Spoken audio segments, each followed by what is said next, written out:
time and space of given historical event, and also various conceptual frameworks using historical research method.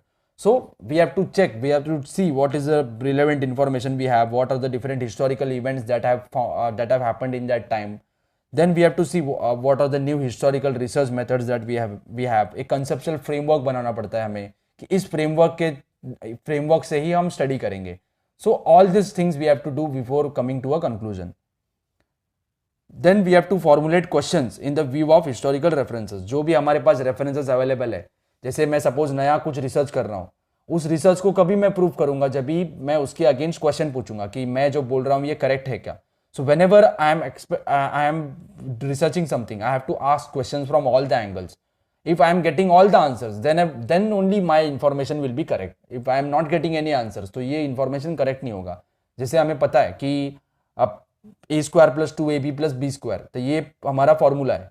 तो ये formula कभी prove होगा जब हम उसे अलग अलग तरीके से रॉन्ग प्रूव करने का कोशिश करेंगे, गलत प्रूव करने का कोशिश करेंगे.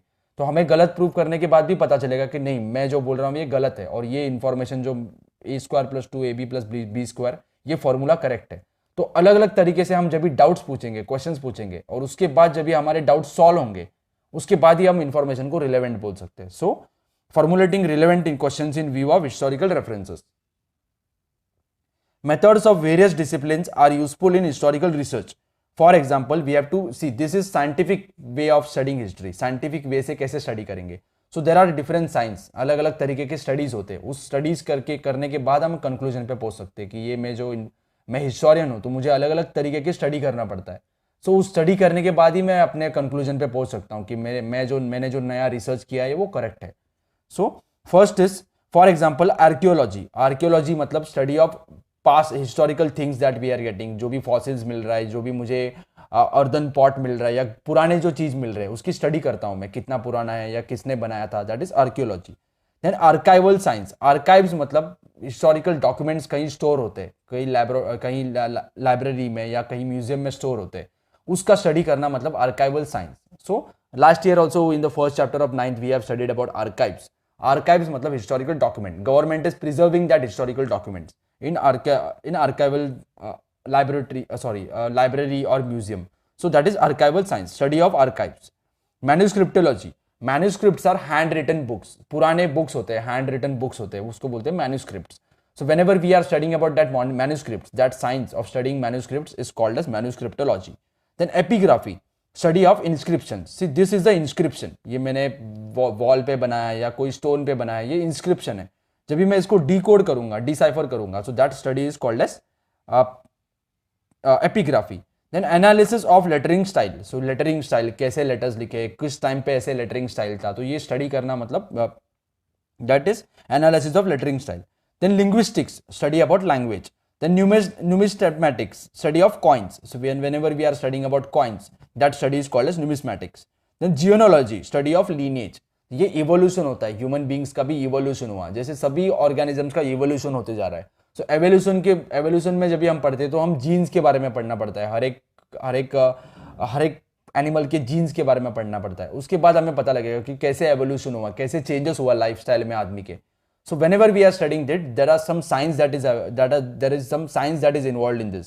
सो whenever we are studying about evolution of human being, so we have to study with different angles, अलग अलग तरीके से स्टडी करना पड़ता है. So that study is called as study of lineage. So this is the modern way of studying history. So these sciences are used in studying history. Now we will study about traditional way of studying history or tradition of historiography. कैसे हमने historiography start किया, कैसे ये modern method use करना start कर दिया.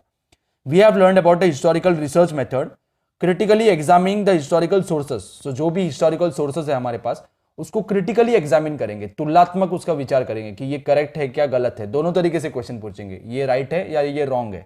उसके बाद हमें पता चलेगा कि राइट है क्या रॉन्ग है. So we are doing critical analysis और critically examining the historical sources and writing the historical narrative. So research करने के बाद हम नरेटिव लिखेंगे कि ये मेरा ऑब्जर्वेशन है, that is narrative. The writing of critical historical narrative is known as historiography. So 1 mark का अगर आंसर आया, what is historiography, so answer is The writing of critical historical narrative is known as historiography. So मेरा जो observation करने के बाद, सब research करने के बाद, क्रिटिकल एग्जामिनिंग करने के बाद मैंने नरेटिव लिखा. that narrative, after all the all the research, that is called as historiography. That study is called as historiography. A scholar who writes such a narrative is called as historian. The historian cannot include every past event in the narrative. The inclusion and interpretation of historical events by the historian often depends on conceptual framework adopted by him. हर एक historian होता है, उसका अलग conceptual framework होता है, अलग way of thinking होता है. सो अगर मैं कुछ चीज़ों के बारे में पढ़ रहा हूँ तो उसके मुझे हिस्टोरिकल डॉक्यूमेंट्स मिलेंगे. तो अगर मैं सपोज इंडिया के हिस्ट्री के बारे में पढ़ रहा हूँ, मुझे सिर्फ इंडिया के 1942 के बाद के हिस्ट्री के बारे में पढ़ना है. तो अगर मेरे पास हिस्ट्री का बुक है जो 1857 टू 1947 का बुक है, तो मैं सिर्फ 5 ईयर्स के बारे में पढ़ना चाहता हूँ, 1942 टू 1947. सो मुझे सिर्फ उतना ही डॉक्यूमेंट लेना पड़ेगा पढ़ने के लिए. So I have to do a inclusive study. मुझे जितना चाहिए उतना ही इंफॉर्मेशन लेना पड़ेगा. तो ये ऐसे हिस्टोरियन स्टडी करते हैं. They are not studying entire data that is available now. They are studying about some limited quantity of data. So they are doing inclusion and exclusion of data. The style of writing is determined by that of conceptual framework. हर एक historians का अलग style of writing होता है. सो उनके conceptual framework के ऊपर depend होता है कि ये मेरा थिंकिंग है और उस हिसाब से मैं हिस्ट्री लिखूंगा, उस हिसाब से मैं हिस्टोरिकल इंफॉर्मेशन रखूंगा. There are some historians which are against something. So उनका आइडियोलॉजी भी उस तरीके का होगा, तो वो उस तरीके का हिस्ट्री लिखेंगे. Suppose there were some historians in India who were thinking that British government was good for India. जो ब्रिटिश ऑफिसर्स थे जिन्होंने इंडिया का हिस्ट्री लिखा था, तो उस तरीके से हिस्ट्री लिखेंगे. उनका कंसेप्चुअल फ्रेमवर्क उस तरह है कि ब्रिटिश अच्छे थे. हम जो हिस्ट्री लिखते हैं वो दिखाने की कोशिश करते हैं कि ब्रिटिश थे that were not good for India. So हमारा कंसेप्चुअल फ्रेमवर्क अलग है, तो हम उस तरीके का राइटिंग स्टाइल यूज करेंगे, उस तरीके का हिस्ट्री लिखेंगे. Let us see what was the traditional way of studying history. The tradition of writing historical narrative that is historiography was not prevalent in ancient societies of world. So ancient time में ये सब हम scientifically analysis, critical analysis, examining सब कुछ नहीं करते थे. However, that does not mean that they were not aware of historical time or we were not eager to know about, they were not eager to know about it. So they were studying about history, but that method was different. Let us see what was the method. Ancient people were also felt that need of passing on the stories of life and valor मतलब उनके जो उन्होंने कुछ अच्छे काम किए थे, जो उन्होंने करेज के कुछ काम किए थे, उनके हिस्टोरिकल स्टोरीज सब अपने बच्चों को बताते थे, अपने एंसिस्टर्स अपने जनरेशन टू जनरेशन पास करते थे. Of the ancestor to the next generation. Ancient communities all over the world use various means like cave painting, story telling, singing songs and ballads. Ballads मतलब poems. It is like a poem.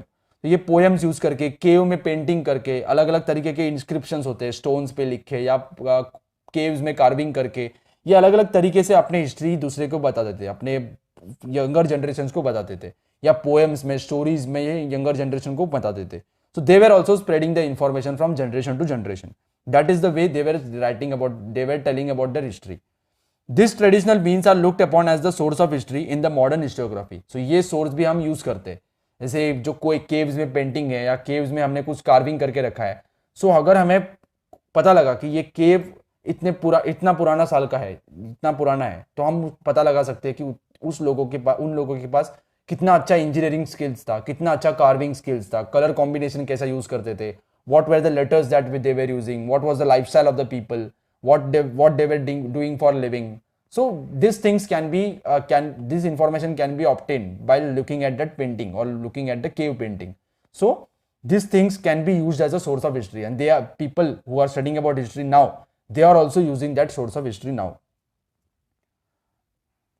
Let us see about this inscription.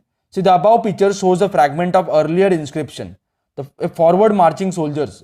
If this photograph is very slow.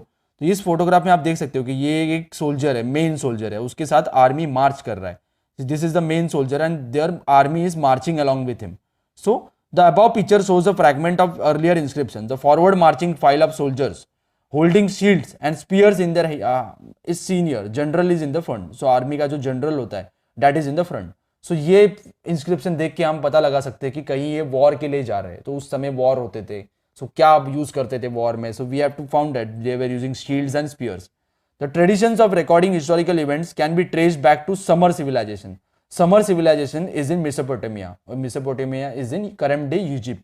Egypt में है ये summer civilisation. जैसे Indus valley civilisation था India और पाकिस्तान जो area है वहाँ, वैसे इजिप्ट में सिविलाइजेशन था. That name of the civilisation is Sumer civilisation. Name of the Sumerian king and the stories of battle fought by them have been preserved in various inscriptions. So Sumerian king, summer civilization का जो king था, उसके stories के बारे में, उसके नाम के बारे में उस inscription में लिखा हुआ है. The earliest inscriptions show above dates back to 4500 BCE. BCE means before common era. पहले हम उसे before Christ बोलते थे. So this is before common era. It records a battle fought between two kingdoms. It is now displayed at the Louvre Museum in France. So France में एक museum में रखा हुआ है.